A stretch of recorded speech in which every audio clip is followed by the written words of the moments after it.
scheduled. Howdy, folks. Happy Wednesday. Happy hump day. StreamYard was having some difficulty there, but finally launched. We will talk about some news in the NHL. A former GM gets a new job with a new team. No longer a former GM. No longer a former GM. Yes, very, very good. Yes. A ballyhooed Russian prospect makes his appearance in North America, in Philadelphia. We'll talk about that, and we'll talk about the Atlantic Division, the big questions ahead of some of those teams in the Atlantic, or all of those teams in the Atlantic Division. But we'll start with the pre-show. Go ahead, Russ. All right, let's talk about something pathetic, and that's the Canadian women's soccer team. They actually flew a drone. Not the team, the people who work for the. I feel bad for the players. Fine, the people in charge of the team flew a drone over New Zealand's practice and filmed it. So now a staffer was detained and a coach sent home. Yes, the players they're absolved of it, but you know what? You probably should get a whole new coaching staff. Otherwise, the smell of this is going to follow them for the rest of the Olympics. It hasn't even started yet. I have a question. Was the person that was detained and sent back home, was either their name Belichick? No. I mean, Mike, that was about as. I mean, that fruit was so low hanging, it was already hitting the ground. As Jeff Merrick says, low hanging fruit is still delicious and nutritious. So yeah, there's a couple of people in the program have been sent home, but the assistant coach was sent home. The head coach is not going to coach the first game against New Zealand because that was the team that was scouted. New Zealand was the one who made note of it, and then there was whoever it was who was he was a contractor with the team or what, but he's basically been dismissed and completely sent home. Who thought this was a good idea? Well, here's the question, because I heard about the story, but I didn't dive deep into it. How did they find out that these people were behind it? It was a drone flying over. Register drones. They probably could figure out who owns the drone. That's the easiest way. So they shot the drone down. I mean, it was just like not the Wild Wild West. I mean, what is this? Doc Holliday was picking up the drone. It was fueled by maple syrup. No, they have cameras everywhere. What do you think? It was sponsored by Tim Hortons. I'm sure they had it on video. Yep. It was the limited edition bear claw. The French police are the ones who actually worked on this, so they must have video, and that's my guess on that. It was playing Tom Sawyer as a no, it wasn't it. It wasn't playing Tom Sawyer, but they got the registry and it did say Poutine won. They got Inspector Clouseau on the job. I'm sorry, our Canadian audience. I'm sorry. This is going to happen. This stuff like this, if it's going to happen, we're going to say something. So yeah. God. Anyway, but it's a story, and certainly casts a bit of a pall for Canada going into the Olympics. For sure. This is something. So the French prime minister said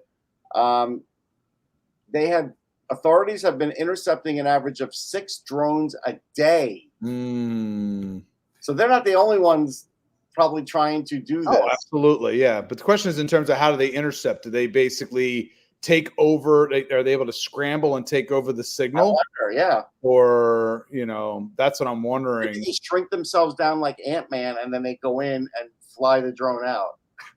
We're going to have nanobots next. Seriously. Oh, my God. You ain't cheating. You ain't trying. It says it's unclear if further sanctions will follow. I mean, it probably doesn't need to be, but I mean, how about just a warning shot for everybody else? Like, cut the bullshit. How about just good sportsmanship? Does that not exist anymore? No, there's too much money involved now. If you ain't, I use the line that I heard many a time listening to a show that I don't listen to anymore. If it ain't cheating, it ain't trying, and it's only cheating if you get caught. Yeah, I don't believe that. But I know, but that's the truth to it, though. But yeah, just one other thing. This begins a 6-month stretch of misery as NFL training camps all open up around the country. The Bills open their training camp in Rochester. I'm sure the Jets open. Eagles open theirs down in South Philly today. Is it Florin Park? Is that where the Jets are? Florin Park, and Hassan Reddick doesn't know where that is yet.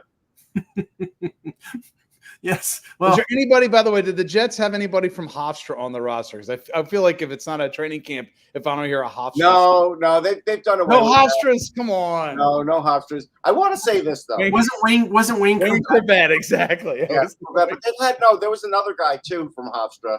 He wasn't the only one, and there was somebody else in the NFL actually from Hofstra, but I can't remember who it was. But I want to say this: Howie Roseman duped Joe Douglas for sure, and this is how I know. You're saying he hoodwinked them? He hoodwinked them. This is how I know for sure. Okay. Bamboozled. He knew. Straight. Hold on. He knew he couldn't get Hassan Reddick under contract with the Eagles, so he called his buddy Joe Douglas, and he goes, Joe, I'll tell you what, we'll do it for a third-round pick. Conditional, right? It was conditional. It's conditional. So if he has like 10 sacks and does a few other things, it's a second-round pick. Mm-hmm. Well, Howie knew what number he was looking for, and he probably knew what number the Jets weren't going to pay him. And so he probably figured the same way I am now that he's going to miss he will eventually play under the number. Right. Whatever the current number is, he's got no choice. He'll have to play under it. Right, but he'll probably miss 6 weeks before he comes in. So that's why he went so low as 10 sacks. This is what lets me know that Howie knew exactly how this would play out, and Joe Douglas is dumb. Sorry. He got duped. Hello, Hockey World. Listen, if Reddick comes in and plays like his hair is on fire, he'll get his number. But that's it. That's where things are now. He'll come in bald. Hello, Hockey World. Today is Wednesday, July 24th, 2024. Anthony Mingioni from Sunrise Philly. Russ Cohen from NHLDraftBuzz.com and Sportsology.com. And I'm Michael Lagello, and this is the Hockey Buzzcast here on HockeyBuzz.com. And like I said last month, hey, it's 24-24. There you go. Okay, let's start with the news. Anthony, were you at the presser? Russ and I were both at the Michkov presser today. Okay, so Matvei Michkov, who was drafted, I think it was 7th overall by the Flyers last year in Nashville, and after a long situation where, didn't know whether they were going to be able to get him over within 2 or 3 years. By surprise, he comes over after a year playing in Sochi instead of playing with SKA St. Petersburg. Anthony, you start off. What did you glean? That was the theme of the press conference. I mean, the fact that you go right to Danny Briere, and it's just the first thing he says was, "I didn't think we'd be here right now in terms of this soon in having Michkov over."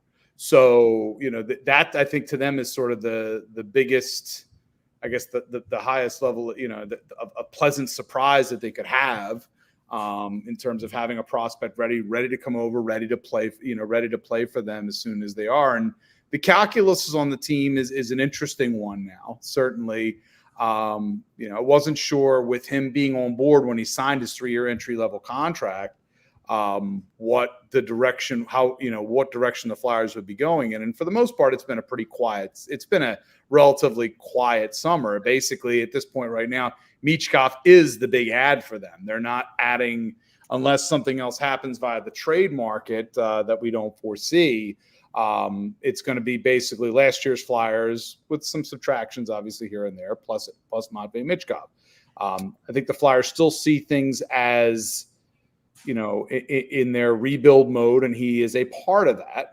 But I would also say at the same time, I think there's a lot of curiosity as to who Michkov might be playing with. I know that we had some discussions with some members of the media, and there's some thoughts obviously about, maybe Morgan Frost, if you want to have someone sure. You're talking about offensive creativity, but you're also thinking about as well, if you're trying to have that defensive counterbalance, having him sort of on board with Sean Couturier could also, if Couturier can be back to where he was. Yeah, that's it. The season. But that's, to me, maybe a little bit more of a question mark. It's just kind of an open-ended thing. The one thing I think we all were kind of curious about, I was going to ask this question, and then Adam Kimmelman from HL.com asked, was, the communication between Michkov and John Tortorella. And as of right now, I think they haven't exactly spoken yet. Basically, They haven't spoken. Period. I don't think they've spoken all. Like he's had text messages with some of the Flyer players. Yeah. He met yesterday with several of the players that were in that stayed in town and are currently sort of working out on ice.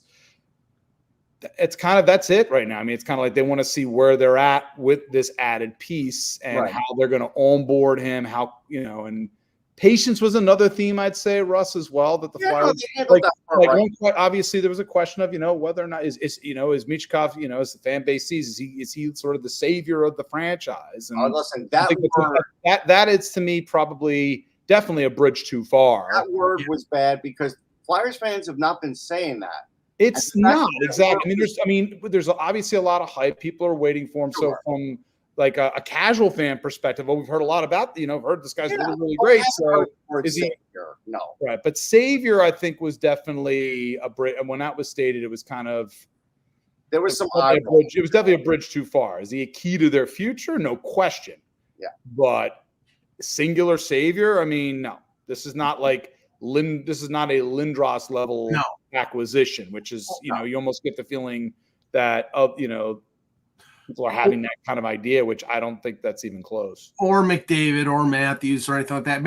I think the thing that might mislead some people is, I've seen highlights of him. I've not watched games of him in the KHL, but we were all in the draft in Nashville, and everybody was saying he was up there in terms of offensive talent with Bedard. Now, maybe not to Bedard's level, but close. I think the way you have to look at Michkov is, and again, what you can tell when someone has actually seen him play versus those who have not.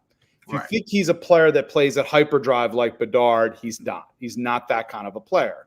What I think he does match Bedard with here, though, is hockey intellect in terms of trying. He's the type of player who will attempt and connect plays that normal NHL players may not be able to.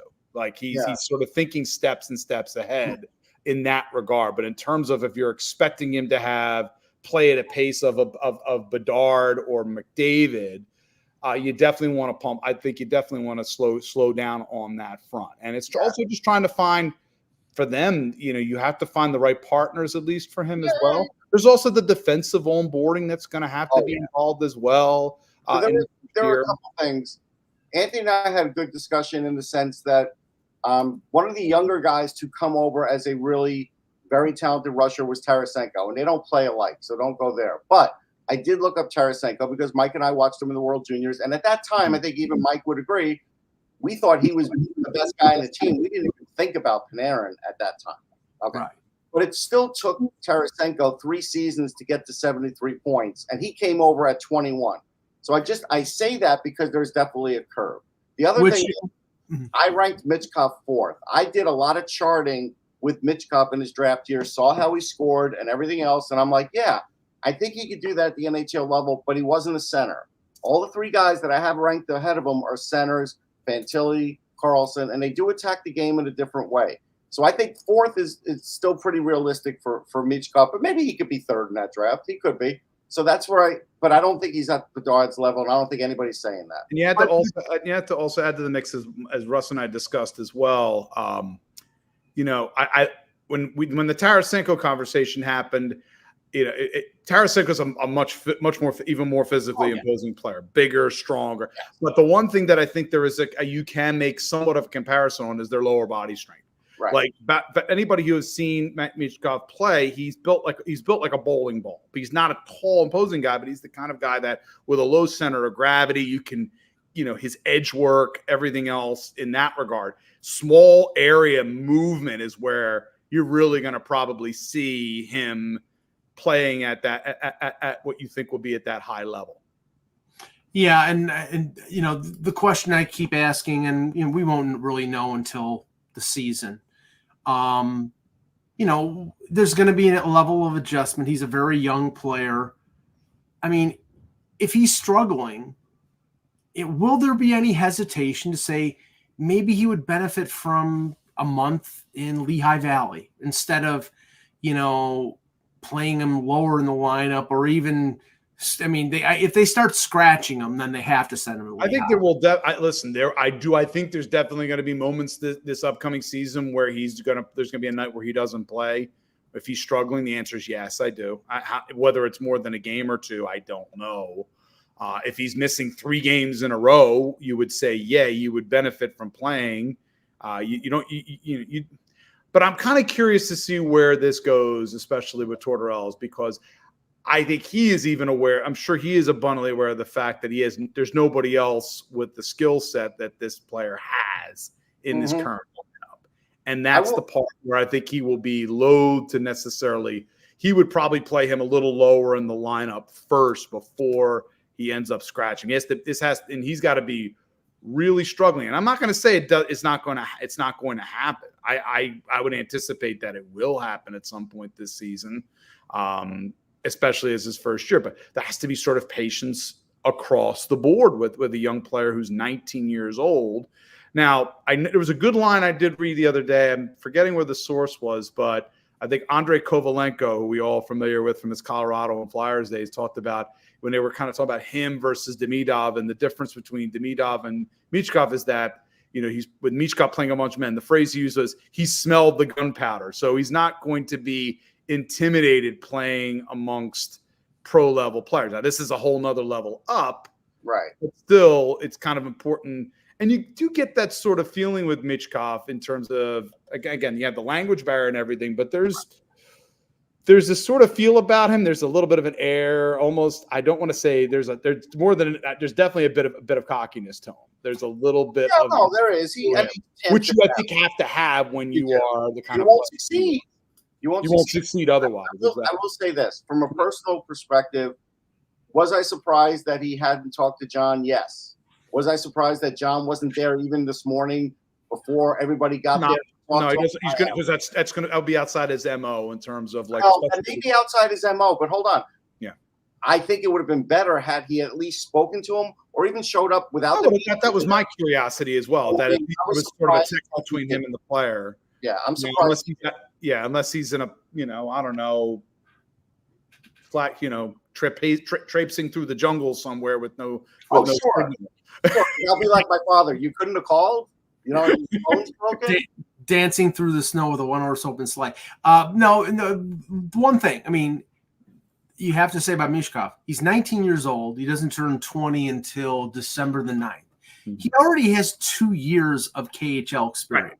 Right. Exactly. And I know it's Sochi, and that's second division in the KHL. He's played lower in the lineup there too when he has struggled. But they're playing against the other teams in the KHL. So even though you're second division, you're still playing SKA, you're still playing Dynamo, you're still playing Akbars and Magnitogorsk. So that competition, that's better than playing in the MHL or the VHL or in junior. So I think there'll be less of an adjustment. I just wonder how sort of delicate the Flyers will approach him if it's too much early on. Because here's the funny thing. All right, so do I think there should be some delicacy? Yeah, maybe. Do I think it's going to be applied? No, not with John.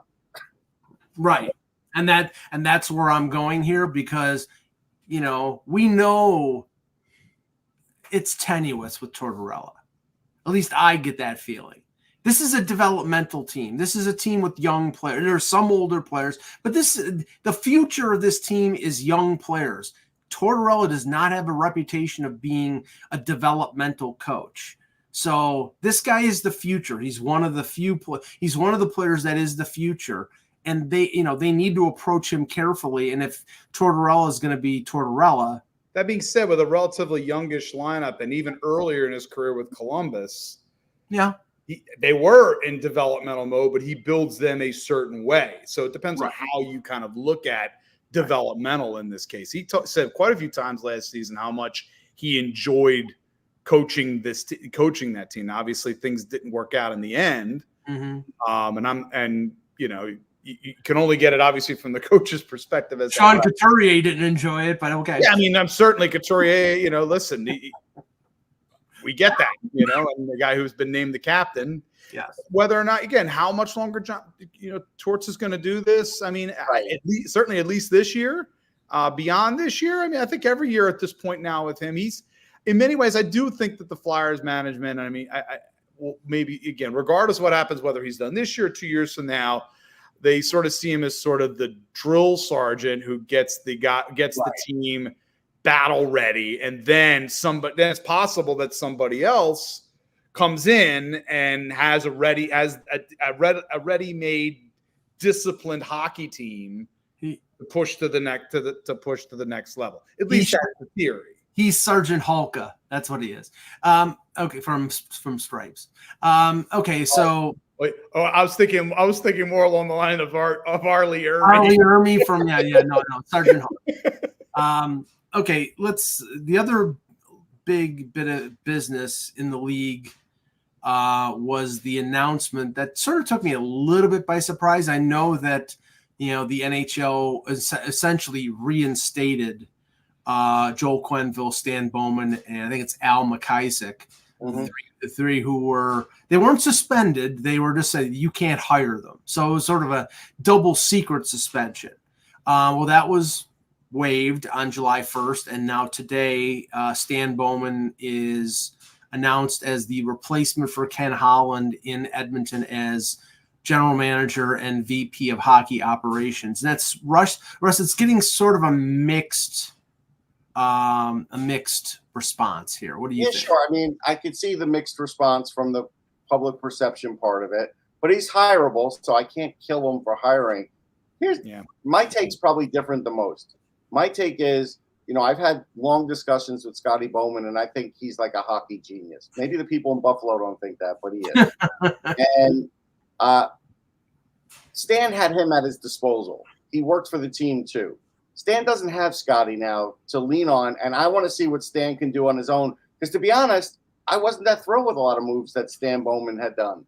So we'll see. I don't know if he's the best. Also, keep in mind with Bowman that he came in after. In terms of when did he exactly start with the Blackhawks as the full GM? Because before 2010 he took over. So they just won a championship at that point, right? No, I think he took over just. Right, but that was the championship year, right? You're wondering about his build. You're wondering about his build. The team was already sort of readily built. His job was kind of, how do I keep it going? Right. And for the most part, again, multiple cups were won under his tenure. Right. Granted, he had to basically, as all GMs do when you get to that point, is you're kind of borrowing from Peter to pay Paul. Yeah. Eventually that gets, in terms of draft capital, prospects, things of that sort, in order to keep everything rolling with that team. So I think from the GMing standpoint, Ross, I think he's good. I do want to see him outside, certainly in a situation outside. And again, once again, he's taking over an Edmonton team that was one win away from winning the Stanley Cup. So there's something that's already kind of readily built. So in many ways, it almost kind of reflects sort of a pseudo 2010 situation. It's just this time the team didn't win it, but he has just in Chicago, ready-made, the best player in the NHL. Leon Draisaitl, one of the best players in the NHL.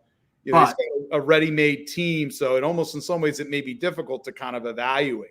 But he doesn't have the advantages that he had in Chicago in the sense that, he's inheriting a team with two linchpin players in McDavid and Draisaitl, like Kane and Taves. But he took over in Chicago before the current CBA, before the ability, the limit of the 8-year contract. And he signed guys like Duncan Keith and Seabrook to long deals that were that now deemed as cap circumventing. He did patchwork moves. But though I can't come down on him because those were the moves at the time they were legal moves. You might as well look at Florida and say I'm just saying that arrow is not available in his quiver now. I can come down on him saying there was no reason to sign Seabrook to that deal. You want to say Duncan Keith? No, but again, they're looking. Chicago was looking at, I'm sure, as Seabrook was the number 2 defenseman on that team. when they won the cup. Now I think as you moved along, there were other players in the mix there as well. Yeah, and somebody in the chat is criticizing him for the Panarin deal. No, it's understandable. We all can look great on that because again, Saad had been with them as well before, and they were facing a situation where Panarin was probably going to walk. They were going to walk him anyway, so we could talk about that being a terrible deal in retrospect. But he was going to walk, so you got something in exchange for him that had, Brandon Saad at least had use. So, but there was a lot of Monday morning quarterbacking. In retrospect, we all look brilliant saying that, but Panarin was likely exiting anyway. But there was a lot of patchwork, and if you look at Edmonton right now, I mean, currently Evan Bouchard is an RFA. Mm-hmm.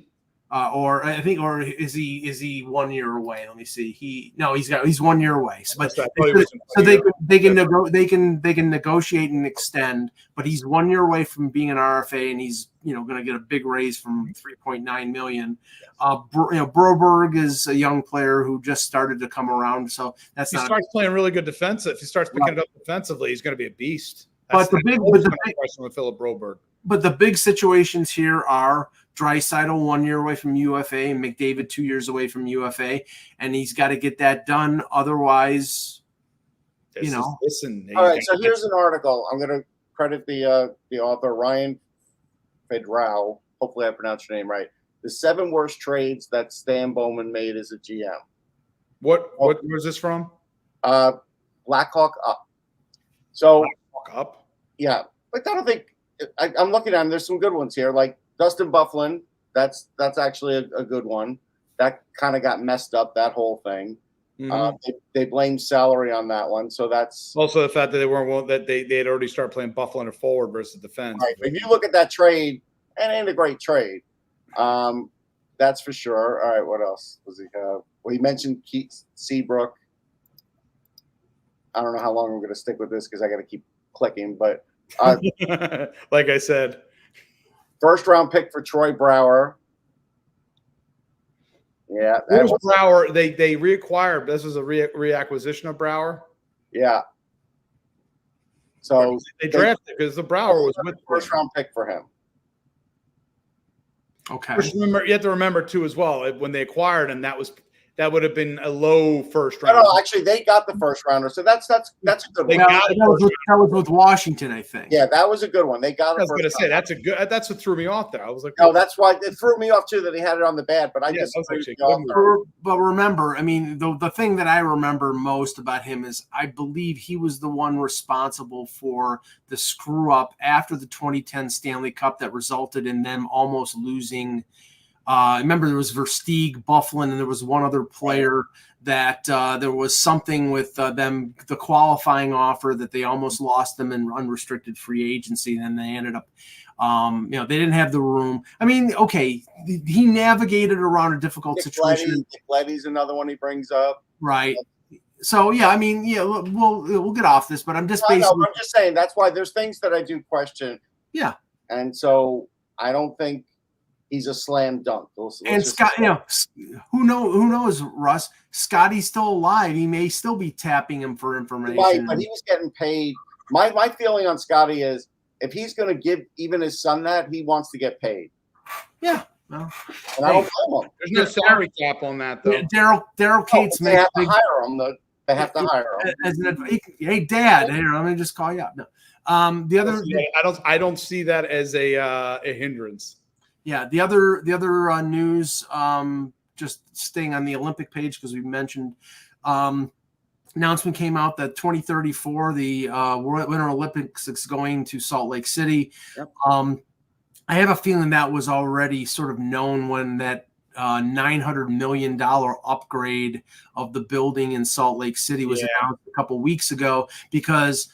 Obviously, the Olympics were held there. The Winter Olympics were held there in 2002. A lot of what they're going to do there is updating those sites, refurbishing them so there won't be as much cost. But, a $900 million expansion and redo of I think it's still the Delta Center. It's going to practically be a new building once they get done with it. Yeah, it's probably not too much different than what obviously Seattle did with the old Key Arena and turning it into Climate Pledge Arena. Right. So I mean, not obviously not a word for word, but it's the cost, the kind of costing in this case. So, yeah, I mean, this was not, when I heard about this today, I was like, when was the Olympic? 2002? I got married in 2002. So I'm just guessing 2034 Russ isn't going to care. 2034 Russ. He's not going to care. I'm not going to care now. No, I mean, but at that point, you're not going to be caring about a lot of things. It's possible. Well, that's true. That's definitely not. Really, if anybody thinks Russ is cantankerous now, just you wait. Jesus Christ. Okay, let's do our big questions. We'll move to the Atlantic Division. We did the Metro last week. We'll start with go in alphabetical order here. The Boston Bruins, who lost to Florida in the second round after beating Toronto in the first. They lose Linus Ullmark. To me, I think the big question is now they have Jonas Korpisalo as the backup to Swayman. Swayman's the number one.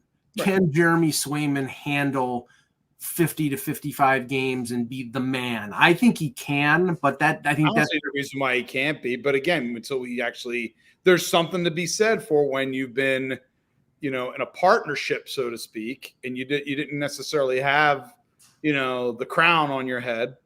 Now he does. So that's up again. It's going to be up. Is Swayman? Do I think Swayman's capable? I think what you're getting to is Swayman capable of it.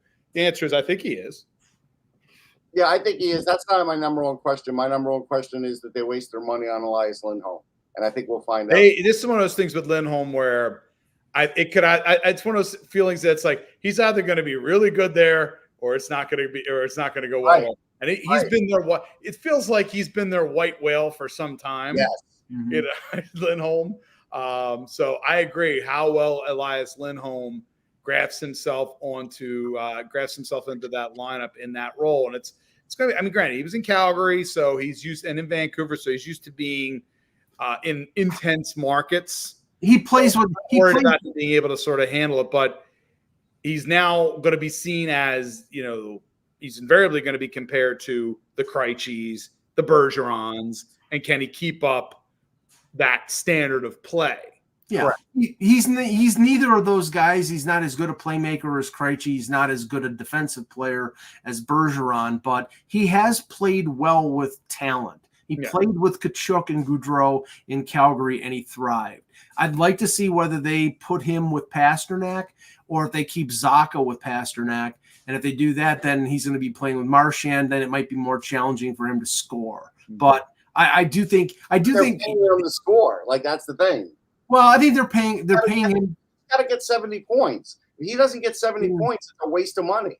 I think they paid him too much, but you always pay too much for free agents. Right? Can he be a sick? I think Russ is getting to the point of are we gonna have PLD-itis here on his contract? Right. Which again, difference is that again it depends on the player too. Right. It does. And I think Lindholm's a good player who's got a good motor. I don't know if there's any questions about that in terms of position or where he's going to be. But again, it's different. He's now – Boston fans are he's going to be looked at in a certain way. The Buffalo Sabres took a step back last year. They missed the playoffs by 1 point 2 years ago. They missed the playoffs by 7 points last year. Don Granato is gone. Lindy Ruff is in. They're sort of facing a playoffs or bust scenario this season. My big question, as we've talked about it ad nauseum on Off the Post, is now, do you have somebody to replace the goal scoring of Jeff Skinner? And right now they don't. Their bottom six was much improved. They added a lot of guys, but now I think you're depending on either Zach Benson or Yuri Kulich to step up into that second line role. And that's a lot to ask. I mean, it's very possible the two very talented young players, but is that asking too much? If not, the fallback is Jason Zucker, and I don't think Jason Zucker is a second liner in the NHL anymore. But what are your questions for the state? I would say goaltending too. I would throw goaltending in the mix. UPL, Levi. I need to see what exactly they have there for if they get really good goaltending out of one or both of them.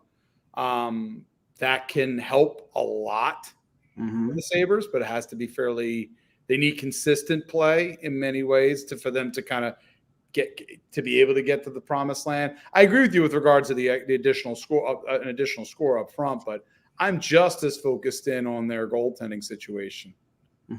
Russ?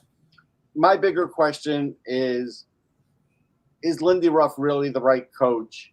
And because like if this is right, and I think this is with the Dallas Stars, he made the playoffs twice in 4 seasons and got to the second round in one of those years. That's not a great coaching record anymore. He was just about fired with the Devils if it wasn't for Jack Hughes. So that's my biggest question: is Lindy Ruff going to be the answer? Because really what he's going to do is he's going to take away defensive responsibilities and trade that for offense. So some of that offense will come, Mike, from the young players and stuff, but I don't know if it's enough. Well, and then that's going back to what they were 2 years ago when they scored almost 300 goals and then gave up 300. I mean, my secondary question is, sort of related to what Anthony was talking about I have more confidence that Luukkonen can repeat what he did last year, but if he's playing a lot of games, you can't have Devin Levi being a backup and playing 25. He might end up in Rochester again. They brought in James Reimer for a reason. James Reimer played 25 games in the NHL. He's a good NHL backup. He's going to play 25 games again because they can't let Levi sit for stretches. He's going to have to go down once in a while. Right, and he's waiver exempt still. So, okay, the Detroit Red Wings. My question is, what the hell is Steve Yzerman doing? Because honestly, there's, I don't like. You question the Yzer plan? Well, I mean, okay, when you sign Justin Hall, I question your sanity. But some of the moves that like the signing of Tarasenko. Okay, I know Russ is not a big fan, but he's for what they signed him for. I think it was what they signed him for. It's fine. It's fine. Eric Gustafsson to replace Shane Gostisbehere is hilarious. You cannot play 4 goaltenders in the NHL. You have to play one or two. He's just following what the Flyers did, basically. Yeah. I mean, I don't know. I know that he's saving his pennies and nickels to sign Raymond and to sign Sider, and he's got to get that done. But what he's putting around those players has not been impressive. So I'm questioning what Steve Yzerman is doing. Dylan Larkin's health, he's had his moments of long stretches of being out, and I think that's affected the Red Wings as well, with their hopes of being able to push hard. Goaltending also, I think, is a little bit of a question for me as well. But I'm gonna point more of, again, they need a healthy Larkin. Okay, I think that's fair. I'm going with goaltending because if I look at the way their save percentage looked last year, Lyon was 34th, Reimer was 35th. They still have not done anything about goaltending. Yes, I know Kosa's coming, and that's fine. But there's been a long time from when they always take a little while too. No, that's okay. I'm good with all that. But what I'm saying is there's been a long time since when they drafted him to now to actually get a goalie in between that's actually good. And they haven't done it. Right now, you've got 4 hole pluggers. One which was a failure, Husso. Lyon has been, for what you're paying him, is really good. Now you've brought in Cam Talbot. You're hoping to squeeze the last few drops of juice out of that lemon. And Jack Campbell's probably going down to be Kosa's consigliere down in Grand Rapids. So, I mean, I think the goaltending is honestly subpar at best. And, they need to play really good defensively and score a lot of goals to be in competition. And I just don't know whether, I don't think I put them in that bubble group in the East. I put them at the bottom of that bubble group because I just don't think there's enough there. No, don't do that, Mike. I did that last year, and I got a lot of hate last year. Darn. Well, I'm used to the hate. And here's the other thing. I understand that Zook wants to see more out of Simone Edvinsson, but at the end of the day, he's 21. Right. 21-year-old defenseman. Not everybody's cider. Not everybody develops instantly. So there's still plenty of time for Edvinsson, and it may not be this year. And they don't want to rush Kosa, and I'm in favor of that. But what I'm saying is, you should have gone out 2 years ago and gotten someone for 3 or 4 years. Somebody for 3 or 4 years. That could be the goalie. And then when Kosa's ready at age 22 or 23, then you phase that guy out. But Kosa probably they thought they were getting that with Husso. They thought, I guess they're sort of. Well, they were wrong. I mean, yeah, exactly. No, that's what I said. They tried. It's not for lack of effort. It's just the player that they acquired, it didn't work out with. Okay. We have to be fair. They've gone cheap on goalies for all these years. They haven't, that's a thing. Yeah. Are you seeing this as the curse of Chris Osgood? No, it's the curse. This is like Anthony. Anthony at one point drove a Lincoln, right? This would be like you trading in your Lincoln for a Chevy. You're not going to do it. It's the curse of Curtis Joseph. Okay, the Florida Panthers have to be happy they won their Stanley Cup. Obviously, their lineup has been raided. They lose Montour, who's probably their second best defenseman. They've lost a couple other players. Now we talked to David Dwork from the Hockey News on Off the Post. So make sure you guys check that out. Good. Very informational. Now they did re-sign Reinhardt. They extended Lundell on a really good deal. But if you look at their defense, and this is where I question their number. Ekblad, Forsling, fine. Then it's Nico Mikkola, Kulikov, Uvis Balenskis, Nate Schmidt, Tobias Bjornfoot, and Adam Boquist. It's like death of 1,000 cuts. Well, I don't know. No. Here's one thing I'll say. Say that, but get Russ, you first. Yeah, I don't think it's all doom and gloom on their defense. And the way they got Bjornfoot was brilliant. Like they got Bjornfoot for absolutely nothing, and he can play in the NHL.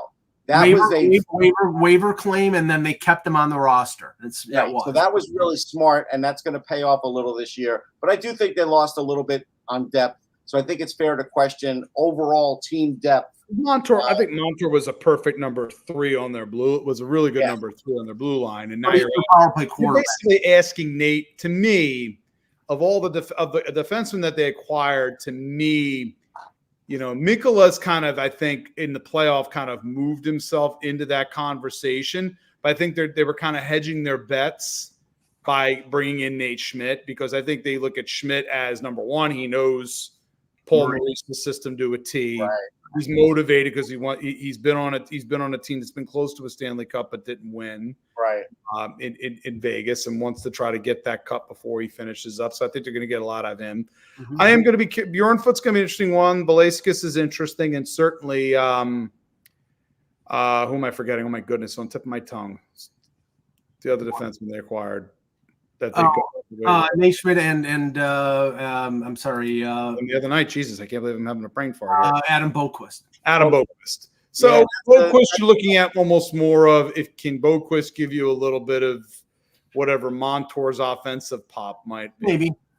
So they're kind of replacing 2 of their defensemen that they lost in Montour and OEL, and trying to do it, to borrow a Moneyball phrase, in aggregate. Oh, okay. The Montreal Canadiens. My question is, how many fire stations are within range of Centre Bell? Because the Montreal fans are about to set it on fire if this team doesn't start to improve quicker. I'll just say they're lost in the weeds. Like this. Honestly, am I going to talk? Or you? They're going to set it on fire the way Leafs fans are going to set things on fire. Hold on, we'll get to the Leafs. Hold on. No, but the thing is, with the Canadiens, I felt like this offseason they should have tried to clear the deck a little bit of some of their dead cap weight with players that they just should wave goodbye to, and also get something of substance in the offseason. If it's a Winnipeg situation, like nobody wants to go there, like Mike says, then you trade for guys with term. They got plenty of draft picks and plenty of young talent that they could do that. But they're kind of lost in the weeds right now. And there's no way you could ever pick them for the playoffs this year. Now, they just don't have enough, and they don't have it in net yet either. So they're going to be on the longest rebuild plan next to the Sabres in this league. Anthony, the thing I don't understand, and Russ just touched on it, you've got players that clearly are albatrosses around the neck of that team in terms of Brendan Gallagher, who's fading after a long career. Josh Anderson is always – they have a preponderance of draft picks. They could have, say, hey, we'll trade a first-round pick if you take Josh Anderson. That avenue was open to them, like to trade that guy to Chicago or something. They haven't done it. They've kept their draft picks. I like what they've done in terms of extending their young guys early and getting good deals, but they don't have enough of them. And it's taking an awfully long time. They don't really have a number one goaltender. They've got defensemen coming. They've got 3 good young forwards. But this is going to take forever. Yeah, it's going to take a little while. But again, we've talked about this in many ways. It's kind of like what happened with Colorado, how long their rebuild took, right? Mm-hmm. That took a long time for them to collect the assets and shut off the old weight. And it takes long. And you have to have it's tough in a market like Montreal because of the fervor of the team, versus Colorado, where it's just a whole different animal there in terms of and that's the pressure that I think the Canadians face. But cohesive plan, though, you know what I mean? Like, I don't think. No, I agree. I think if you have a preponderance of picks and can use that to weaponize cap space, you've got at least like one pick that you're able to shed that you can buy instead of you having to use buyout. If you can do it and it makes sense, and where they're at as a team, I think it does make sense. But I guess it depends on where they see things in terms of do they feel that does he feel like he has more time on his side than maybe we think he has? Yeah, and maybe if you burn another year of Gallagher and Anderson's contract, then a buyout is only 4 years instead of 6.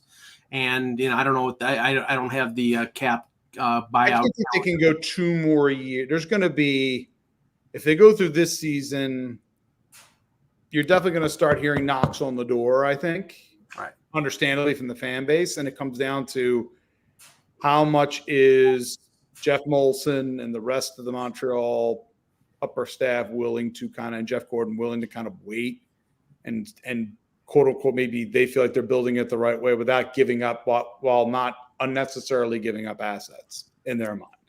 Okay. The Ottawa Senators, my big question is Linus Ullmark enough? This team has struggled through Matt Murray. To be their top goalie? No, enough to get them competitive because there's more. I think he is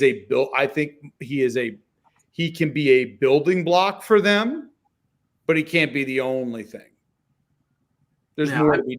There's still more work that has to be done in Ottawa. Because I look at what they've done in the offseason. I think their defense is worse because they traded Chychrun and they didn't replace him. They got Nick Jensen, and who's a good, I'd say 5, but he's not a top 4 defenseman. Mm-hmm. And they added an aging David Perron in free agency. They need to pray that Josh Norris stays healthy, that Shane Pinto continues, his positive track, that Stützle can be a center. There's a lot of hopes here.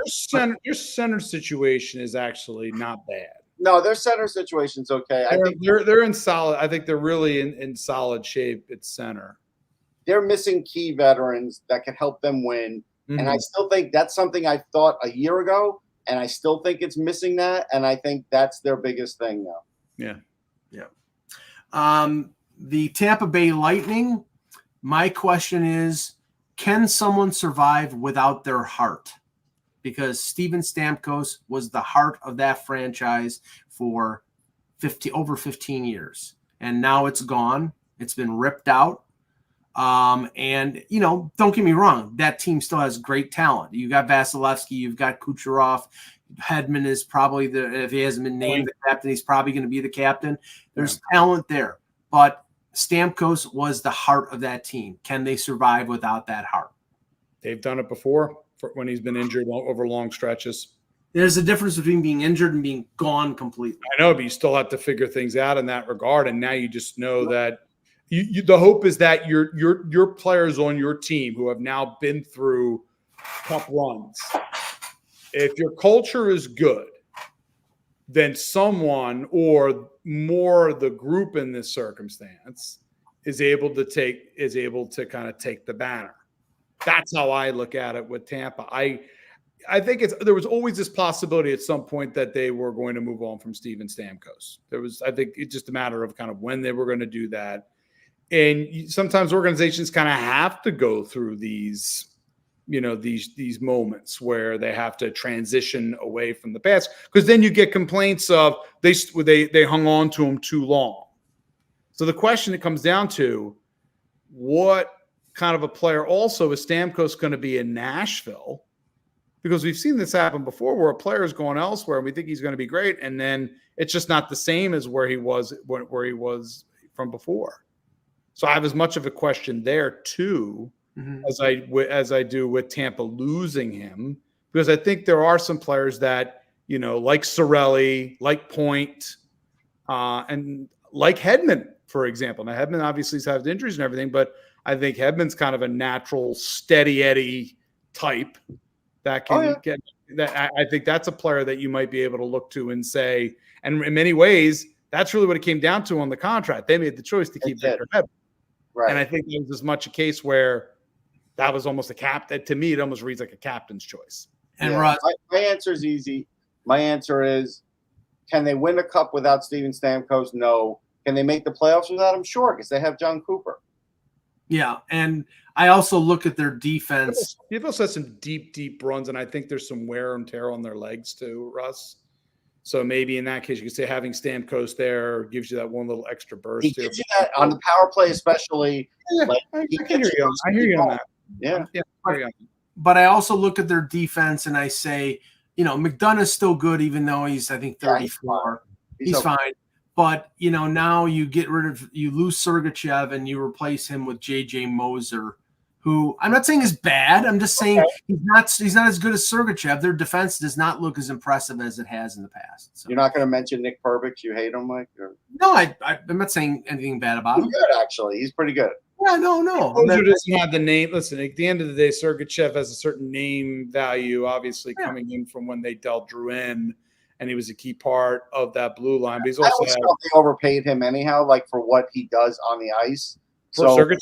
Yes. Yeah, I agree with you on that. I do. I think there's a chance he carves himself out a solid lead role in Utah, but I just don't know yet without those other guys in front of him. Right. We have to see. Yeah.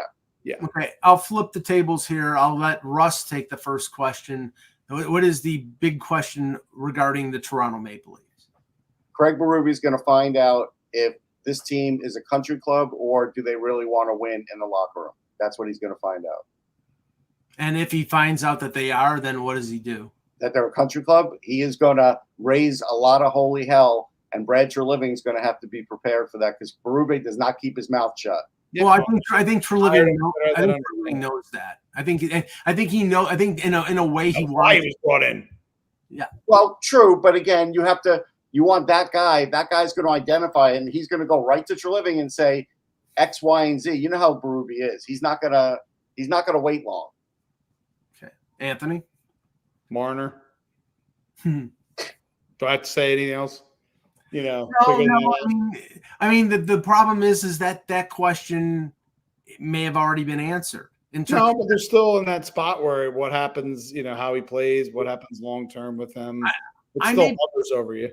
I may be proved to be wrong, but the feel that I get from what I've been told from people is that they will never sign him to an extension. That this is the last year he will be in Toronto. Either he is traded or he walks in free agency, but they will not follow the Nylander model and succumb, even if he has a great first half. There's just not a lot of belief that they can win long term with a player who in the past has been sort of spotty in the playoffs. Well, this is where they'll use Berube's input, because if Berube thinks he's the guy, then they will sign him. If he doesn't, then they won't. Right. Yes. No, I agree. Now, I think that other than those questions, I think the big question is, can Joseph Woll stay healthy? Because if Joseph Woll stays healthy, I think they have a top half goaltender in this league. He's not going to be the best in the league. But be in the middle of the pack somewhere. Yeah. But if he's a top 10 goaltender, I think he has the ability to be a top 10 goaltender, not more than that. But Russ, he's shown it. He's just not shown it long enough because he keeps getting hurt. I don't buy what David said on our Off the Post show about Stolarz being capable of being a number one. I agree with that too. I'm with you on that. But I think there's a bit of hope with that. He hasn't yet. Granted, he got to, when Bob was out, he got a chance to kind of run with things. But again, that was a superior lineup in front of him. And my problem is this, Mike. Mm-hmm. He's only played 39 games as a league. I know. And there's no way I could tell you he's going to be a top 10. Matter of fact, I would bet against that if I was a betting man, just simply because of the odds. Yeah. And the injury history also of Anthony Stolarz as well in the past. I have always had to keep that in the back of my mind. Oh, yeah. I am thrilled for Stolarz that he's managed to carve out a good career for himself when I had those questions about his injuries, and he's won a Stanley Cup now. Yeah. And I'm genuinely, happy from him going all the way back to his Flyer days, because I wasn't me too. Happen. And people are misunderstanding what I'm saying. I am not saying Joseph Woll is a top 10 goaltender now, as he has played, like Russ just said. No, you're saying if he could give you top 10 play this year, I think that's a bridge too far to ask. I'm saying, okay, they need him to stay healthy to find out what he is. And my belief is, with his abilities, he can be a top 10 goaltender, but we may never find that out if he doesn't stay healthy. That's fair. So we will see. We will see. Okay, we will be back on Friday with another edition of the Hockey Buzzcast. For Anthony Mangione, for Russ Cohen, I'm Michael Agello. Thank you for watching. And remember, without the buzz, it's just hockey.